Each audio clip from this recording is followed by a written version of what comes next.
시장은 이렇게 시작되는 거죠. 해당자는 야이로가 주님 앞에 무릎 꿇고 자신의 딸이 이제 죽게 되었다는 것을, 이제 죽을 병에 걸려서 이제 얼마 삼지 못하는 것을 알고 예수님께 간곡히 부탁하는 장면이 옵니다.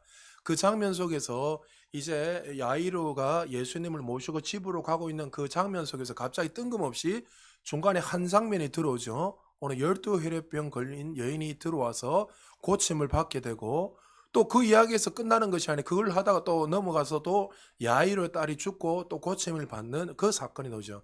그래서 이것을 샌드위치 구조라고 이야기하는데, 마가가 이 두 내용은 분리된 내용이 아니라 지금 마가가 의도적으로 이 두 사건, 또 이 세 장면을 통해서 이제 어떤 것들을 드러내기를 원해서 그 중간에 어떤 한 장면 속에서 중간에 어떤 내용을 집어넣어서 그렇게 하는 거죠. 그래서 이 두 장면을 통해서 예수님이 이 땅에 왜 오셨는지, 그리고 또 이 마가가 의도적으로 무엇을 드러내기를 원하는지 우리가 다시 한 번 더 말씀을 통해서 좀 자세히 봤으면 좋겠습니다. 21절에 보니까 예수께서 배를 타시고 다시 맞은편으로 건너가시니 큰 무리가 그에게로 모이거늘 이에 바닷가에 계시더니, 지금 배경이 바닷가입니다. 큰 무리가 이제 예수님의 소식을 듣고 모여왔습니다. 그리고 그때 22절에 보니까 이렇게 시작합니다. 다시 한번 더 22절 같이 읽겠습니다. 시작. 회당장 중 하나인 야이로라 하는 이가 와서 예수를 보고 발 아래 엎드려 자, 해당장이가 예수님께 찾아가서 이제 엎드려서 어떤 것들을 강구하기 위해서 찾아왔습니다. 자, 예수님이 해당장에 갔다는 것은, 나중에 해당장 만났다는 것은 이스라엘의 이 해당에 대해서 우리가 먼저 좀 잘 알고 있어야 되는데, 이 유대인들에게는 해당이 너무나 중요합니다. 그래서 이 해당은 유대인들의 종합관 같고, 그리고 여기서 말씀도 듣고 말씀도 가르치고, 또 거기에서 유대인들이 교제도 하고 예배도 드립니다. 그러니까 한마디로 유대인들에게 해당은 삶의 중심지입니다. 유대인들은 항상 어디를 가든지 어떤 나라가 가든지 항상 뭐요? 유대인 10명만 있으면 해당을 반드시 만듭니다. 그래서 해당을 반드시 만들어서, 자, 해당이 다른 나라에 만약에 있다면, 저도 이스라엘 갔을 때 바로 옆에 공항에 해당이 바로 딱 있더라고요. 그리고 다른 나라에 만약에 해당이 있고 다른 지역에 해당이 있다는 것은 무슨 말입니까? 그게 지금 유대인이 몇 명 살고 있다? 최소한 10명 이상 살고 있다는 거죠. 그래서 여러분, 바울이 나중에 막 복음을 전할 때 가장 먼저 해당으로 가잖아요. 근데 해당 가는데 해당이 없으니까 어디를 찾아갑니까? 기도 초소를 찾아가잖아요. 그러면 나중에 바울이 빌립보성에 찾아갔을 때도 해당이 없으니까 기도 초소로 갔다는 말은 뭡니까? 그거는 유대인이 10명도 없다는 거죠.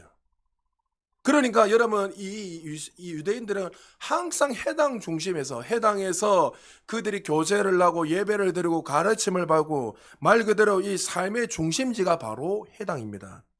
그런데 여러분 잘 알다시피 이 해당의 리더가 누굽니까? 바로 해당장이지요. 근데 이 해당장이 지금 삶의 중심이요, 사람들이 이끄고 그 사람들을 중심 역할하는 이 해당장이가 지금 누구 앞에 왔다는 거죠? 예수라는 이 청년 앞에 무릎을 꿇고 간구하고 있는 장면이 나옵니다. 여러분에게 지금 이 설명하는 것들은 여러분 그 당시의 시대나 이런 것을 자세히 여러분들이 지금 제가 말씀을 전하면서 여러분들 한번 상상을 해보시기 바랍니다. 자, 22절에서 우리 24절까지 다시 한번 교독합니다. 해당장 중에 하나인 야이로라 하는 이가 와서 예수를 보고 발 아래 엎드려 간곡히 구하여 이르되 내 어린 딸이 죽게 되었사오니 오셔서 그 위에 손을 얹으사 그로 구원을 받아 살게 하소서 하거늘. 예, 그와 함께 가실새 큰 무리가 따라가며 에워싸매이더라. 자, 그때 그 무리 중 누가요? 한 사람이 예수님 앞에 엎드리는데 바로 해당장 야이로였습니다. 소도에 말했지만 당시 유대 해당은 백성들을 영적으로 교육하고 이끌고 먹이고 살려내는 곳이 바로 해당입니다. 그래서 그 당시 해당의 지도자인 해당장이는 사회적으로나 또 어떤 위치적으로 높은 위치에 있는 사람이고 모든 사람들에게 존경을 받는 사람이 바로 해당장입니다. 그런데 지금 이 해당장인 이 야이로가 누가 앞에요? 예수님 발 앞에 엎드려서 간구하고 있습니다. 자, 야이로라는 뜻은 여러분 이스라엘에게 히브리인들에게 이름은 그 사람의 운명과 같다 했죠. 그래서 야이로라는 뜻은 내가 살릴이라는 뜻을 가지고 있습니다. 그러니까 이 야이로나 이 사람은 해당장 역할을 하면서 충실히 많은 사람들에게 존경받을 뿐만 아니라 많은 사람들을 바른 길로 이끌어가는 살리는 사람으로서 역할을 감당했던 사람이 바로 야이로 해당장이었습니다. 그런데 지금 그 해당장, 사람을 살리고 많은 사람들 살려내고 이끌어가는 이 해당장의 딸이 어떻게 됐죠? 죽게 되었다는 거죠. 죽기 직전에 지금 주님 앞에 찾아와서 23절에 간곡히 구하여 이르되 내 어린 딸이 죽게 되었사오니. 누군가를 살리고 누군가를 회복시키기 위해서 이름을 야이로라고 지었는데 많은 사람들이 그렇게 실제적으로 바른 길로 이끌고 인도하고 살리는 역할을 했던 이 야이로가 지금 어떻게 해요? 자신의 딸이 무기력하게 아무것도 할 수 없는 죽음 가운데 있다는 그것을 보면서 지금 마가는 어떻게 해요? 이것을 통해서 지금 이 현 시대 그 당시의 배경을 다시 한번 영적 상태를 보여주고 있다는 거죠. 그리고 그것을 통해서 나중에 예수님이 치유하시고 회복하는 것을 통해서 예수님이 어떤 자로 온 것을 보여주기 위해서 지금 설명하고 있죠.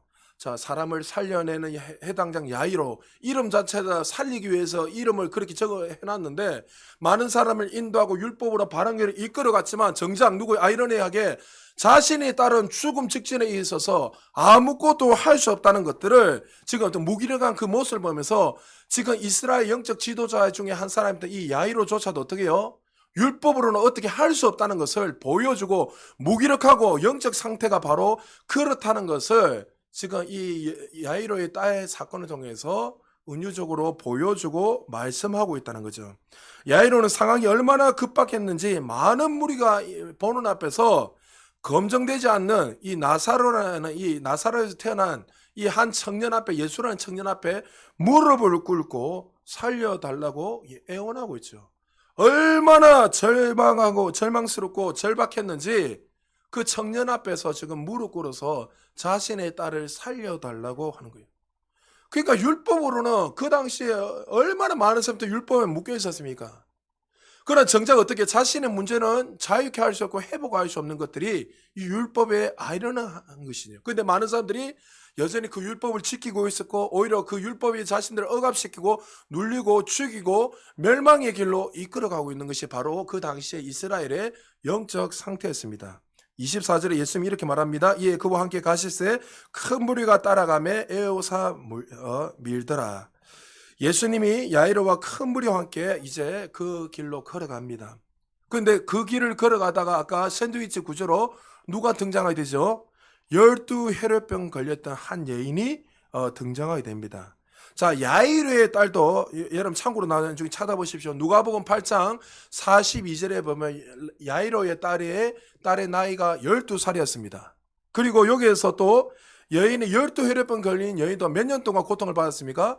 12년 동안 하열, 여자들이 이 하열하는 거, 피가 멈추지 않는 유출병에 걸려서 고통 가운데 있습니다. 자, 히브리인들에게는 숫자 12는 여러분 잘 기억하십시오.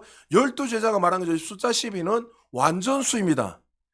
그러니까 지금 야이로의 딸이 12살이고 또 12혈액병 걸린 여인이 12년 동안 고통받았다는 것은 고침을 받을 수 있다는 거예요, 없다는 거야? 절대로 고침을 받을 수 없는 상태라는 것을 그 숫자를 통해서 보여주고 말씀하고 있습니다.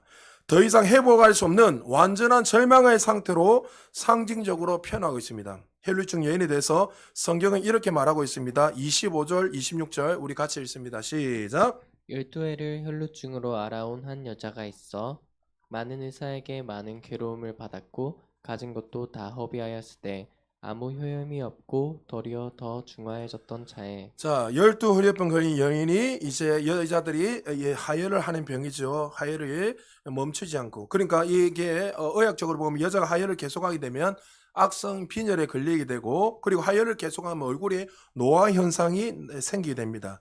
레기 15장에 보면 이 하혈하는 것을 우리 다른 말로 유출병이라고 불렀습니다. 당시 유대인들에게 가장 부정한 것이 세 개 있다면 첫 번째가 여자로 태어난 것, 두 번째가 이방인이었고 세 번째가 쉽게 말해서 태어나면서 장애를 가지고 치유되지 않는 고침받지 못하는 그런 병을 가지고 태어난 사람들을 가장 부정하게 여긴데 또 병 중에 가장 부정하게 여긴 중에 최고가 중에 하나가 바로 유출병, 여자가 하혈하는 것이었습니다. 그러니까 이 여자는 지금 어떻게 해요? 여자로 태어난 것도 그 당시에 정말 사람들에게 가장 부정한 사람으로 생각할 뿐만 아니라 거기에서 더 나아가서 어떻게 해요? 사회에서도 가장 부정적으로 여기는 이 혈루병, 다시 말해 혈루증까지 안고 있으니까 이 여인의 인생 어떻습니까? 그냥 벼랑 끝에 내몰린 인생이었습니다. 26절에 보니까 말하죠. 많은 의사에게 돈이 나름대로 있었던 것 같습니다. 12년 동안 많은 의사에게 많은 괴로움을 받았고 이 사람이 유명하다. 저 사람이 고칠 수 있다면 이 병을 고치기 위해서 의사는 다 만나본 거예요. 근데 어떻게 해요? 자신이 가지고 있는 모든 돈을 다 허비하고 낭비해버리고 아무 효험도 없고 오히려 어떻게 해요? 병이 더 중해졌습니다. 얼마나 기구한 인생입니까? 얼마나 불행한 인생입니까? 이 여인은 당연히 주변의 사람들과 함께 살 수 없기 때문에 외딴 곳에서 마치 문둥병 걸린 사람들처럼 외딴 곳에서 사람들과 같이 떨어져서 살았겠습니다. 왜냐하면 이 여인이 손대는 곳곳마다 다 죄가 증가되고 부정했기 때문입니다. 자, 레기 15장 1절에서 우리 그래도 한번 찾아서 읽어보겠습니다. 10절까지 교독합니다. 여호와께서 모세와 아론에게 말씀하여 이르시되 이스라엘 자손에게 말하여 이르라. 누구든지 그의 몸에 유출병이 있으며 그 유출병으로 말미암아 부정한 자라. 그의 유출병으로 말미암아 부정함이 이러하니 꼭 그의 몸에서 흘러나오든지 그의 몸에서 흘러나오는 것이 막혔든지 부정한즉 유출병 있는 자가 눕는 침상은 다 부정하고 그가 앉았던 자리도 다 부정하니 그의 침상에 접촉하는 자는 그의 옷을 빨고 물로 몸을 씻을 것이며 저녁까지 부정하리라. 유출병이 있는 자가 앉았던 자리에 앉는 자는 그의 옷을 빨고 물로 씻을 것이요 저녁까지 부정하리라. 유출병이 있는 자의 몸에 접촉하는 자는 그의 옷을 빨고 물로 몸을 씻을 것이며 저녁까지 부정하리라.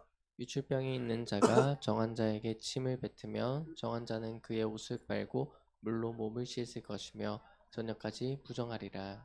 유출병이 있는 자가 탔던 안장은 다 부정하며 그의 몸 아래에 닿았던 것에 접촉한 자는 다 저녁까지 부정하며 그런 것을 옮기는 자는 그의 옷을 빨고 물로 몸을 씻을 것이며 저녁까지 부정하리라. 그러니까 이 여자는 절대로 공동체 안에서 들어가 살 수 있으면 못 삽니까? 절대로 못 살. 손대는 곳곳마다 부정할 뿐만 아니라 죄가 증가되기 때문에 만약에 그것이 들키면 그 율법에 의해서 돌로 즉사당하는 거예요. 얼마나 가련한 여인이고 부모조차도 제대로 함께 할 수 없고 홀로 외롭게 고독하게 격리되어서 살았던 이 여자가 바로 오늘 12혈액병 걸린 여인이었습니다. 그런데 이 여자가 지금 죽음 앞에서 주님이 지나간다는 소식을 이 복음을 듣고 절박한 마음으로 뛰쳐나오게 된 것입니다. 27절에서 29절입니다. 예수의 소문을 듣고 무리 가운데 끼어 뒤로 와서 그의 옷을 손을 대니 이는 내가 그의 옷에만 손을 대어도 구원을 받으리라 생각함이로라. 이에 그의 혈육 근원이 곧 마름에 병이 나은 줄을 몸에 깨달으니라. 그녀는 어떻게 해요? 구름대처럼 몰려든 사이에 사람들 사이에 비집고 어떻게 해요? 예수님의 옷자락을 만졌습니다.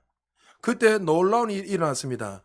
아무도 이 사실을 몰랐지만 예수님은 이 사실을 알았습니다. 마치 마태복음 11장 12절처럼 말씀처럼 천국은 침노하는 자들의 것인 것처럼 마치 이 여인이 어떻게 해요? 그런 마음으로 정말 그런 열심으로 정말 하나님의 은혜를 갈망하고 그분만이 나의 치료자라는 걸 생각하고 생명을 던지면서 주님의 옷자락을 만지게 됐다는 거죠.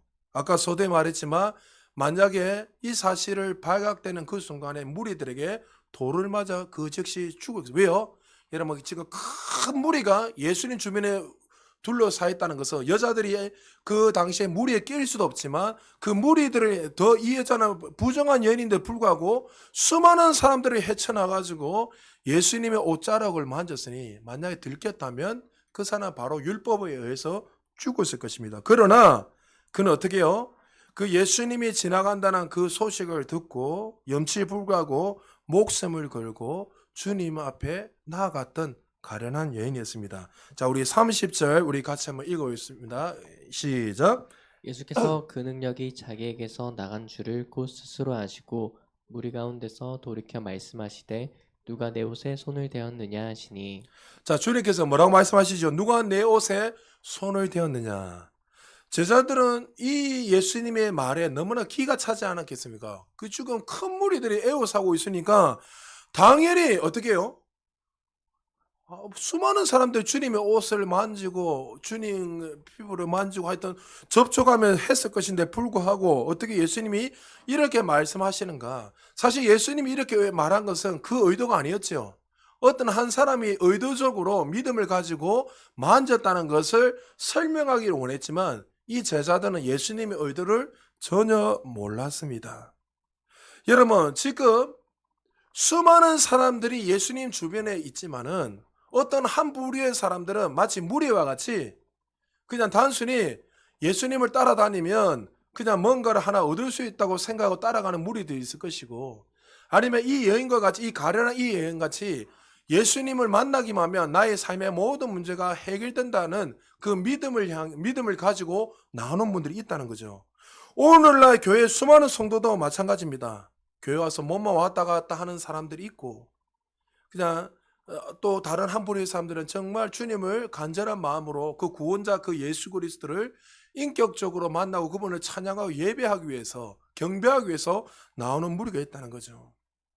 여러분, 저는 여러분들이 신앙생활을 오래 하면 할수록 그 살아계신 그 하나님 더 깊이 만나고 성숙한 자로 장성한 자가 되기를 주님 축복합니다. 그냥 종교생활 절대 하시면 안 돼요. 그냥 교회 하나니까 헌금하니까 헌금 내고 헌신하니까 헌신하고 하나님과 만남 없이 그냥 그분이 누구신지 모르고 그냥 세상의 그 종교처럼, 그러니까 기독교, 불교 이것만 다를 뿐이지. 여러분, 불교 사람들도 그거 가서 종교생활 하잖아요. 왔다 갔다 하면서. 교회도 똑같다는 말이죠. 교회 왔다 갔다 주님과 아무 상관없이 그냥 왔다 갔다 하는 거예요. 그렇게 신앙생활을 하면 안 된다는 거죠. 근데 예수님은 어떻게 해요? 수많은 무리가 있었지만 어떤 한 사람은 정말 간절함으로 정말 내가 누군지 알고 믿음으로 만졌다는 거죠. 31절에 이렇게 말씀하십니다. 31절 같이 읽습니다. 시작. 제자들이 여짜오되 무리가 애워싸 믿은 것을 보시며 누가 내게 손을 대었느냐 물어보니까 자, 제자들은 아직도 예수님 의도를 모르죠. 그렇게 말했는데 불구하고 예수님 이렇게 많은 사람들이 있는데 안 만질 수가 있습니까? 아무나 다 만졌습니다. 이것들이 제자들의 한계였습니다. 제자들은 예수님의 질문을 그저 물리적인 접촉으로만 받아들였습니다. 예수님을 찾으시는 사람인 간절한 마음으로 그분의 옷자락을 만진 것을 제자들은 알 수가 없었습니다. 32절에 33 이렇게 말합니다. 예수님이 예수께 이 일을 행한 여자를 보려고 둘러보시니 여자가 자기께 이루어진 일을 알고 두려워하며 떨며 와서 그 앞에 엎드려 모든 사실을 여쭈니. 지금 이 여인은 무엇을 두려워한 것입니까?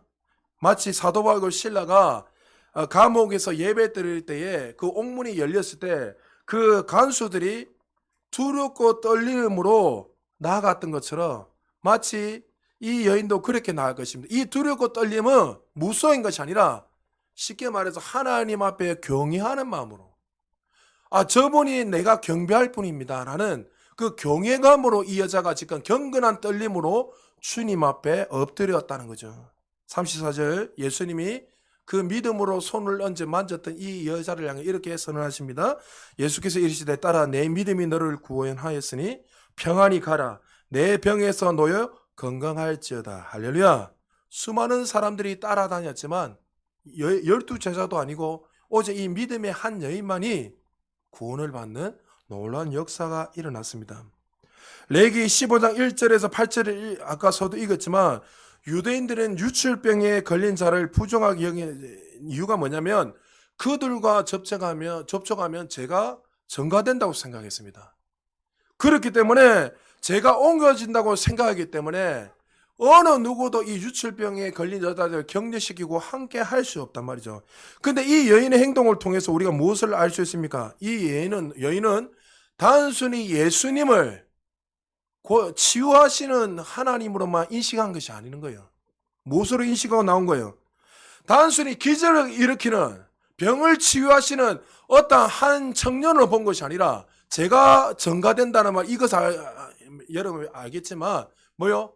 이 예수님만이 나를 죄에서 구원하실 속량의 구원자라는 것을 봤다는 거예요.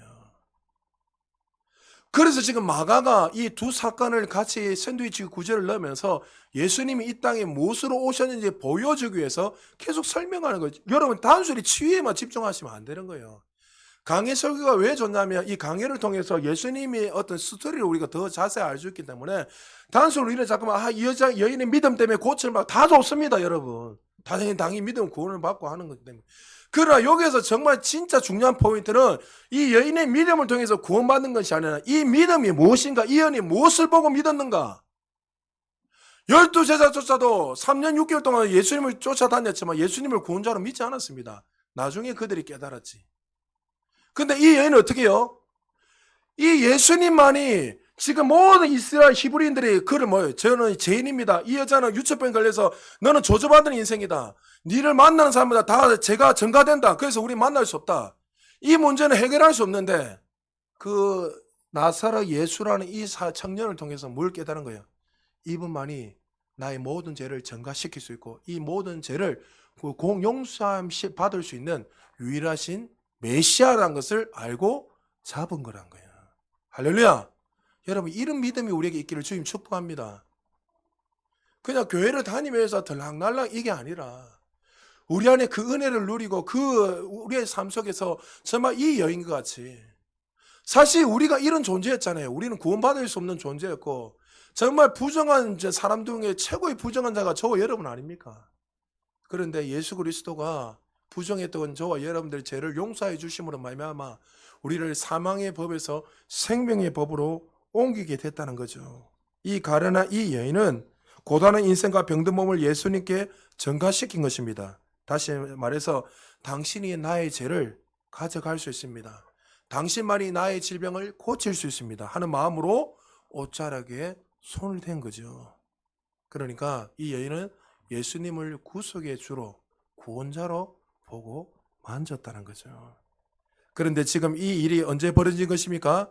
예수님이 지금 야이로 딸을 고치는 그 사건 속에서 중간에 갑자기 일어난 일이란 거죠.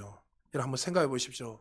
야이로 입장에서는 지금 딸이 12살밖에 안 된 이 딸이 지금 오늘 내일 하고 있는데 빨리 가가지고 고침을 받아야 되는데 우리가 인간적으로 생각하면 해당장이 딸을 치유하면 얼마나 소문이 많이 나겠습니까? 우리가 인간적으로 생각하면 지금 빨리빨리 데려가서 딸을 고쳐야 되는데 지금 중간에 막 갑자기 이 일을 하고 있으니까 야이로 입장에서 얼마나 열불이 나겠습니까?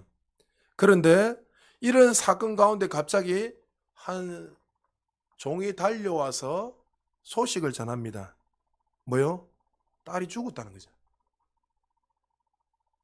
딸이 죽어버렸다는 그 소식을 듣게 됩니다.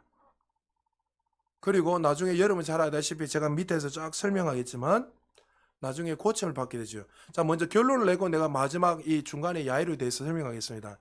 자, 지금 이 두 사건을 통해서 지금 마가라는 이 기자가 무엇을 드러내기를 원하셨습니까? 먼저 야이로의 이 사건을 통해서 자, 야이로는 해당장이었습니다. 야이로 이름 뭐요? 쉽게 말해서 회복시킨다. 사람들을 회복시킨다는 그 이름이 있어요. 그들이 모여있는 그 해당은 어떤 곳이라 했습니까? 아까 해당은 치유가 일어나고 율법을 가르치는 곳이고 거기에서 교제가 일어나고 하나님의 진리가 풍성하게 나타나야 될 곳이 바로 해당이고 또 해당장의 그 삶의 모습이었습니다. 근데 해당장의 그 딸의 그 고침받지 못한 그 사건을 통해서 지금 무엇을 보여주는 거예요? 너희들의 삶에 율법으로는 안 된다는 거예요. 율법으로는 너희에게는 아무리 열심히 노력을 하고 해도 너희 삶에 그 율법으로는 온전한 삶, 완전한 삶이 일어날 수 없다는 것을 예수님이 이것을 통해서 보여주시고 또 12혈병 걸린 이 여인의 고침을 통해서 뭐요? 예수 그리스도만이 우리의 죄의 문제 또 우리의 이 모든 질병의 문제를 구원하시는 메시아라는 것을 이 두 사건을 통해서 보여주고 있다는 거죠. 그러니까 여러분들 우리 성경을 사복음 읽으면 단순하게 그냥 막 스토리 아무 의미 없이 한 것이 아닙니다. 계속 예수님이 누구신가에 대해서 그들에게 끊임없이 계속 설명하고 있어요. 기적을 통해서 어떤 여러 가지 사건들을 통해서 보여주고 말씀하고 있지만 그들은 전혀 어떻게 해요? 자신의 어떤 율법에 사로잡혀서 그 생각에 사로잡혀서 진리 되시는 그 예수님을 바라본 것이 아니라 오히려 어떻게 해요? 더 그 율법으로 얽매여서 나중에 그 율법을 통해서 어떻게 해요? 예수님을 죽이는 일이 일어나게 되었다는 거죠. 자, 우리 35절 이어서 계속 한번 읽어보겠습니다. 시작. 아직 예수께서 말씀하실 때 회당장의 집에서 사람들이 와서 회당장에게 이르되 당신의 딸이 죽었나이다. 어찌하여 선생을 더 괴롭게 하나이까? 자, 야이로의 집에서 딸이 죽었다는 소식을 듣고 이제 예수님이 베드로와 야고보, 요한만 데리고 야이로 집으로 향하십니다. 38절에 보니까 해당장의 집에 함께 가사 떠드는 것과 사람들이 울며 심히 통곡함을 보시고 해당장 집 안 분이 이미 어떻게 해요? 초상집이 되었습니다. 근데 예수님 뭐요? 소란스러워 하려고 있는 그들을 향해서 예수님이 지적하시면서 조용히 하라 합니다. 쉽게 말해서. 자, 그리고 39절에 이렇게 말합니다. 같이 한번 읽어보겠습니다. 시작. 들어가서 그들에게 이르시되 너희가 어찌하여 떠들으며 웃느냐? 가 죽은 것이 아니라 잔다 하시니. 자, 여기에서 성경에서 잘 기억하십시오. 성경에서 잔다는 표현은 항상 무엇을 전제하냐면 부활을 전제하고 있습니다. 그러니까 성경에 여러분 우리가 성도들이 잔다 이라죠. 그거는 항상 그 원문에 보면 뭘 전제하고 있냐면 부활을 전제로 하고 잔다고 설명하고 있습니다. 다시 말해서 예수님이 그들을 향해 이렇게 말씀하신 거지. 잔다는 이 내용, 아이가 자고 있다는 걸 뭐라 하냐면 걱정하지 마라. 너희들은 지금 물리적인 죽음을 보고 통곡하며 날치고 있는데 조용히 해라. 아이는 지금 자고 있는 것이고 다시 일어난다. 이것을 지금 잔다는 표현 속에 다 표현되어 있는 거예요. 그래서 항상 잔다는 것은 부활의 전제로 성경에서 설명하고 보여주고 있습니다. 그 말을 들었던 사람들이 비웃기 시작합니다. 40절, 41절 같이 읽습니다. 시작. 그들이 비웃더라. 예수께서 그들을 다 내보내신 후에 아이의 부모와 또 자기와 함께한 자들을 데리시고 아이 있는 곳에 들어가사 그 아이의 손을 잡고 이르시되 달리다금 하시니 번역하면 곧 내가 내게 말하노니 소녀야 일어나라 하심이라. 아멘. 자, 그러나 예수님은 개의치 않으시고 아이의 손을 잡으십니다. 자, 손을 잡았다는 건 뭡니까? 손은 하나님의 권능을 상징한댔죠. 하나님의 그 능력이 이제 그에게 터치하기 시작합니다. 그리고 나서 이제 뭐라면 그 아이를 향해서 달리다굼 하면서 그 당시에 아람어를 사용하면 이 아람어입니다. 여러분 신약은 헬라어로 그리스어로 썼고 구약은 히브리어 썼는데 그 당시 예수님 당시에 때는 언어는 말을 하는 거는 아람어로 사용했는데 다 헬라어로 사용하다가 뜬금없이 여기서는 아람어를 지금 사용하고 있습니다. 아람어로 달리다굼 하는데 번역하면 뭐라 됐습니까? 소녀여 일어나라고 선포하십니다. 주변에 있는 사람들은 지금 비난하고 욕하고 별의별 악담을 퍼붓고 있습니다. 그런 가운데 뒤로 하고 예수님은 어떻게 선포하지요? 소녀를 향해서 생명의 역사를 불러일으키는 단어로 소녀여 일어나라 했을 때 그 예수 그리스도의 그 생명이 역사함으로 말미암아 그 아이가 죽은 가운데 살아나는 역사가 일어났다는 거죠. 그러니까 이것을 통해 지금 설명하는 거예요. 너희들이 율법으로 어떤 것들을 해도 너희 공동체가 회복될 수도 없고 생명 역사가 일어날 수도 없고 오직 예수 그리스도만이 너희들에게 진정한 생명을 부어주고 너희들에게 진정한 구원을 줄 수 있다는 것을 이 사건 두 사건을 통해서 보여주고 말씀하고 있다는 거죠.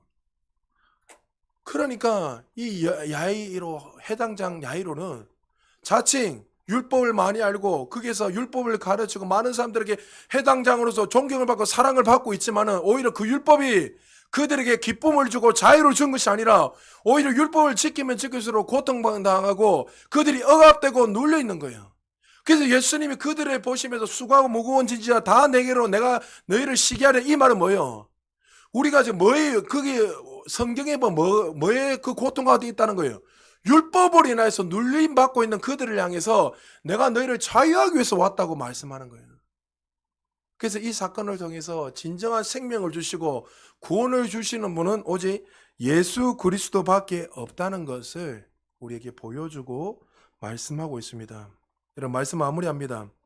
여러분의 삶 속에 정말 예수님을 따라가면서 그분을 어떤 분으로 인식하고 여러분 살아가고 계십니까? 아직도 여러분 가운데 율법에 얽매여서 율법을 따라가고 내 열심 내 노력으로 뭔가를 이렇게 하려고 살아가고 있지 않습니까? 여러분이 열심을 내면 낼수록 그 율법의 그 열심이 오히려 하나님 주신 그 은혜를 해치게 될 거예요, 사실. 여러분 늘 말씀드리잖아요. 내가 열심을 내면 낼수록 하나님 주시는 그 은혜와 점점점 더 멀어지는 거예요. 근데 우리는 그것이 맞는 줄 알고 내 노력, 내 열심으로 구원을 이룰 수 있고 뭔가를 할 수 있다고 하는 거야. 이 여인도 사실 여러분 잘 보십시오. 우리가 그 은혜의 자리에 나가는 것들은 누가 하는 거예요? 내가 해야 되지만 결론은 누가 우리를 고치고 치유하시고 인도하십니까? 오직 하나님만이 우리를 그렇게 좋은 길로 이끄시고 인도하시는 거죠. 사랑하는 성도 여러분, 오늘 이 말씀을 통해서 여러분의 삶에 우리 공동체에 하나님의 생명의 역사가 더 충만히 일어나기 주님 축복합니다. 혹시 여러분 가운데 깊은 터널 가운데 고난 가운데 계시는 분들이 있으십니까? 오늘 예수님이 어떻게 해요? 소녀 일어나라 달리다고 했을 때 생명 역사가 일어나서 그 아이가 일어나고 고침을 받은 것처럼 여러분의 삶 속에 달리다곰이라는 이 생명 역사가 일어나기 주님 축복합니다. 그리고 오직 예수 그리스도만이 나의 죄 문제와 내 모든 삶의 문제를 해결하시는 유일한 구원자라는 것을 기억하고 천하에 다른 이름이 없이 오직 예수 그리스도밖에 없다는 것을 기억하고 그 주님이 주시는 그 은혜로 날마다 감사함으로 계속 나아감으로 말미암아 여러분 삶의 치유와 회복과 생명 역사가 날마다 일어나는 우리 모두 되시기를 주님의 이름으로 축복합니다. 우리 말씀을 생각하시면서